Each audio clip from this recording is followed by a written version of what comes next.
Okay, back again. Matthew chapter 27, verses 50 and 51.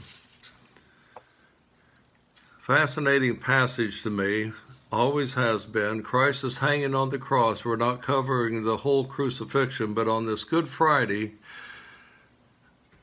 when most people are celebrating the death of the Lord Jesus Christ over 2,000 years ago. Now, I have to be honest with you. I honestly, in my studies, do not feel that he died on Friday, but I'm not going to get into that now. We do have in Matthew, Mark, Luke, and John a description of his death upon the cross. We're going to look at Matthew, and Christ is hanging on the cross, and he's hanging there, ready to die.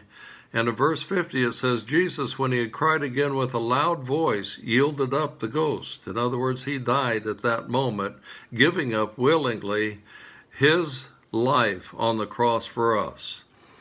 And verse 51 says, and this is one that really intrigues me in many respects, but it says, behold, the veil of the temple was rent in twain from the top to the bottom, and the earth did quake, and the rocks rent. So when Christ died on the cross, now remember what we read back in Exodus and in Leviticus, that was in the tabernacle in the wilderness. Now they're in Jerusalem, and Israel is settled in the nation of Israel. First there was Solomon's temple. The temple that was there when Christ died on the cross was what they called Herod's temple. And in Solomon's temple, they had the Holy of Holies, which again, only the high priest could go into once a year. And in Solomon's temple, they tell us that the veil over the Holy of Holies was 30 cubits high, which would be 45 feet tall approximately.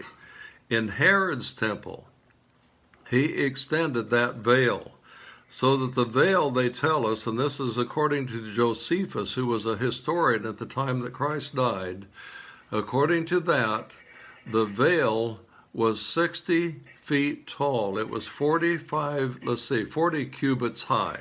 So 60 feet tall approximately.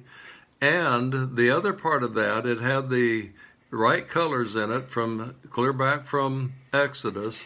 It had cherubims woven into it, but the veil was 4 inches thick.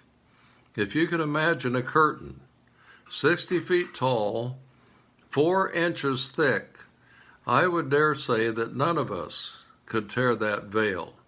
But when Christ died on the cross, that veil was rent, 4 inches thick, 60 feet tall, from the top to the bottom.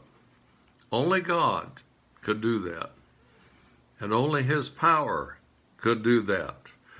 But also the fact that it was rent from the top to the bottom for the first time because of the sacrifice of the God-man, the Lord Jesus Christ, God in the flesh, died on the cross. When he died on that cross, the veil was rent to the Holy of Holies, meaning that now the Holy of Holies is available through the shed blood of the Lord Jesus Christ for everyone that will put their faith and trust in the Lord Jesus Christ. We have access to God the Father because Christ is our veil. And we'll cover that next, and then the last section in Hebrews chapter 10.